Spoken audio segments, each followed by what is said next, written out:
Hello and welcome to a warm and humid Lincoln greenhouse where summer is still in full swing.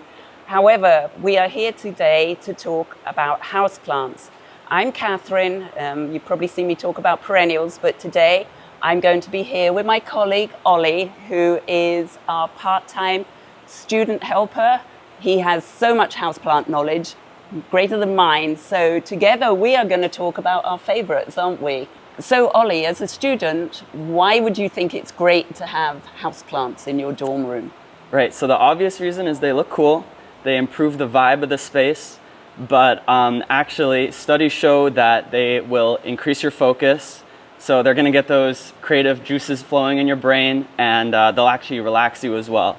Mental health as well as beauty, what more could you ask for? So, having said that, as to why we want them, do you want to go with your first pick, Ollie? What would you choose for a dorm room that is relatively easy to care? We don't want to give you really difficult ones. You can build up to that, and we can certainly suggest those at a future date. But what would be your first pick, Ollie? My first choice would be various types of aroids. There's a bunch of different kinds, but my favorite type of aroid, which is, aroids are the family, is Philodendron. And they're really cool because they grow pretty fast and they're from tropical environments and they're used to temperatures that are similar to what your indoor temperature is going to be. They don't need too much direct light or anything like that. And they're just interesting. Something about the way the vines feel and the leaves, and every new leaf is going to come out different on this specific one, Philodendron Brazil. The new growth has this interesting color. Sometimes it'll come out pink. Some people will pin it up on their wall or tape it, and then it'll go on a journey all around your room, and it just looks great. Technically, any of these, you can keep them trimmed, and the fun thing about that is once you trim off a piece of the vine, it's super easy to get it to root, and then you've got a propagation to give to your friends. You literally just cut it, take off some of the bottom leaves, and then you stick that end in some water, let it sit there for like a couple weeks, and then it'll grow roots. You just stick it in soil. It's super, super easy. That's another reason why people love these plants. All right, so I'm going to take you on a walk over there to show you a few more philodendron that I really like. This is definitely in my top 5 favorites just because it's so easy. It's got this velvety texture, and a lot of things with a velvety texture in houseplants will be kind of finicky and difficult to take care of, but this one totally is not.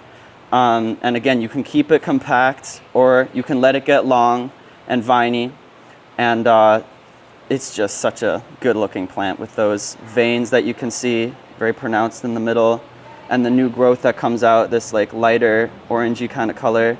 I love it. We got it in hanging baskets too, and it'll trail down and get long. So yeah, you can have it trailing, or you can pin it up, put it on a stake. If you want bigger leaves, you want to do that. That's how they grow in nature. They climb onto trees and trail up. And as they go up, the leaves will get bigger. So if that's what you want, then you got to do some sort of pole situation. Ideally, if you use moss and then you can water it from the top, the moss pole will stay moist and they'll root into it, and then you'll get even bigger leaves. So that's a really cool vining plant, Ollie. But philodendron, are they all vining, climbing plants? No. Some of them are mounding, so I can show you an example of what that looks like.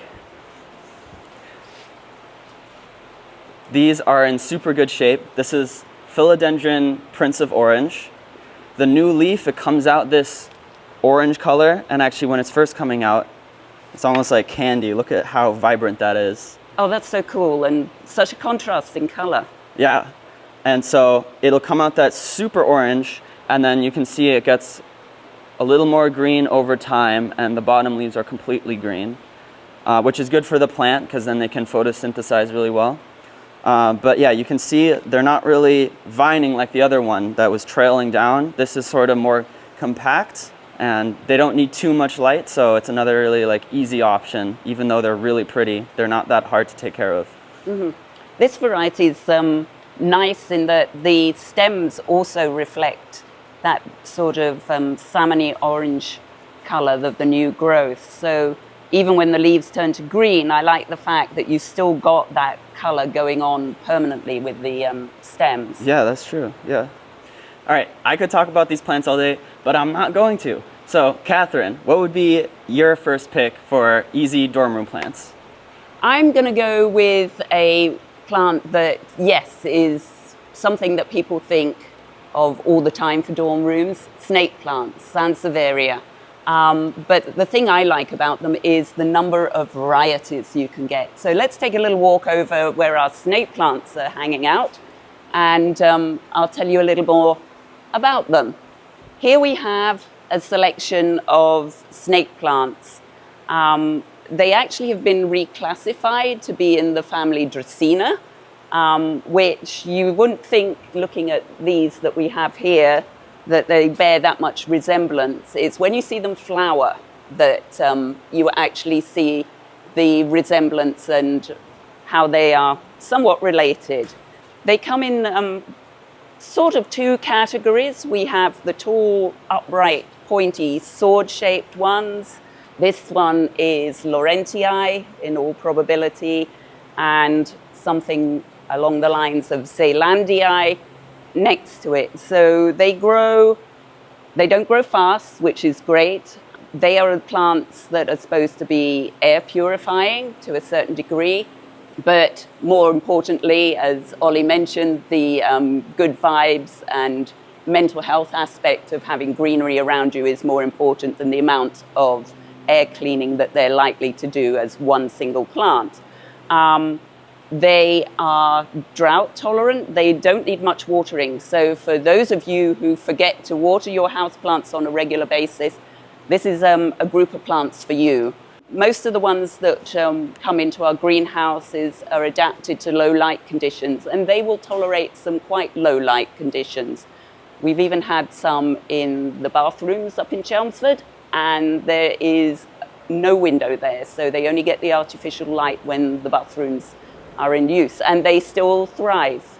So not that I'm suggesting you put them in a room quite that dark, but they are tolerant. I do have sort of favorites amongst them, and this one here, this is a variety called Bantel's Sensation. And this is what I love about it, is that really striking green and white that's going on here. The little bird's nest ones are also a good option. They really don't grow too much bigger than that. So if you've only got a little bit of space, corner of your desk, narrow window ledge, you can keep a plant like that and it won't outgrow the space. And the breeders have done such a great job with different colors and variegations and that. It is weeks that you could actually forget about it. When you see the leaves start to get wrinkled and shriveled, that means you probably haven't watered for several months to any degree. And at that point, have pity on it.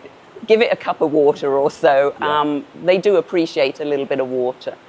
So yes, this is my pick for my first pick for a dorm room. They are a favorite for mine. I've got about 10 different types at home. An oldie but a goodie. Ollie, what would be your next choice for a plant to put in a dorm room? Yeah, so since we're right here, we got a bunch of air plants sitting conveniently next to us. So these are cool because they don't need soil. In their natural environment, they grow on trees. They're just kind of in very humid places, so they filter the air.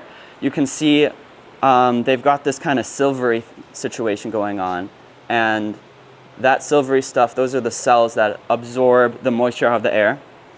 And so all you really have to do for them is once a week, soak them in water for like 20 minutes. Some people like to mist them, but I think it's actually better to just soak them once a week.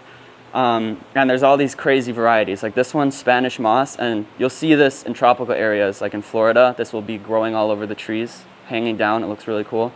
So you can have this on your windowsill or something and trailing down, and really interesting that all of these are in the same family, even though they look really different. So they're in the Bromeliad family, which is the same family as pineapple. And so think about this. This is in the same family as this thing right here. This is a Bromeliad. As you said, these plants don't have roots. What would you suggest people do to display them? So they technically do have roots. They just don't really use them to absorb water. They're just used in their natural environment to grab onto trees so they don't fall down.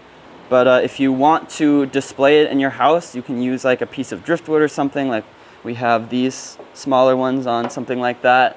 Or you can just put them inside of a glass thing like that, and that'll keep the humidity in a little bit if you mist it in there. There's even like hanging things that you can hang in your window. Or these, thanks Catherine. We've got these you can hang, and you can put an air plant right in there. But yeah, they flower too, just like these Bromeliads here. But look, this one's about to flower. It's got this flower spike coming up, and they're really colorful when they flower, so pretty cool. You can trigger it to bloom usually if it's in really good conditions, if it's getting enough light and the right watering, it'll decide to bloom. The plant will live for a while after it's bloomed, but eventually it'll die. The good thing is they'll put out babies usually from the side, and then you've got a nice little guy to start out over with. This is a perfect example of it putting out a baby after it's flowered. So then you very carefully cut that off, making sure you're not really damaging the base of it and the roots. You want to keep as much of that as possible intact. So I think Catherine might have some other bromeliads she'd like to talk about. So Catherine, why don't you show us that? Yes, certainly. So conveniently, they're just right next to the air plants. And as Ollie mentioned, this particular one, this is one of the ones on the larger size, pretty colorful, you know, it's so striking. It's called Blue Tango. And like all bromeliads, while they do sort of absorb the water from the air, they are designed as little vases to actually capture the water down in the base of them. So they don't have much of a root system. You don't need to water them that much. You just need to mainly keep their potting medium moist, because it would be moist where they're actually from. But most of their water is held in a little reservoir at the base of the plant. So they're shaped that way so that when it rains, it all funnels down into the center of the plant where it needs the moisture. So this is a large one. Not everybody has room for that. This one is actually quite related, but they are both Bromeliad acamia, if I've got the pronunciation right. If not, we'll have the spelling on screen, and you can look it up this way. Common name for this one is ern plant, ern flower. Similar as Ollie mentioned, for the air plants, they only do bloom the once, but this is going to go on for weeks, even up to a couple of months, because the true flowers, if you look closely, are these little purple ones. This is just the ornamentation around it almost. But even once it's finished blooming, this particular plant will continue to look attractive for quite a while afterwards.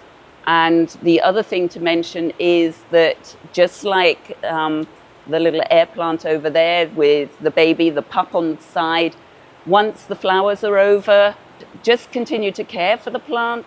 It will produce pups, and ultimately you'll have the chance to separate them from the mother plant and grow them on again. In fact, a couple of the blue tangos here, this is first stage. You can see the little one coming up here. And then if we move over to the right, Ollie is carefully rotating it or pulling it out. We've got a half-grown baby there. Not so much a baby, a teenager. Yeah. So yes, you know, these plants are already starting to produce the babies that will continue living after the mother plant dies. Yeah, so we've got a 20% off sale for houseplants if you are a student or faculty. Just bring in your ID or an email or something, show that you're a student or faculty, and you get the sale. 3 of our locations have good-sized greenhouses, and we'd be happy to see you at any time there. If you like what you've just seen, please subscribe to our YouTube channel, where you'll find plenty more videos along these lines.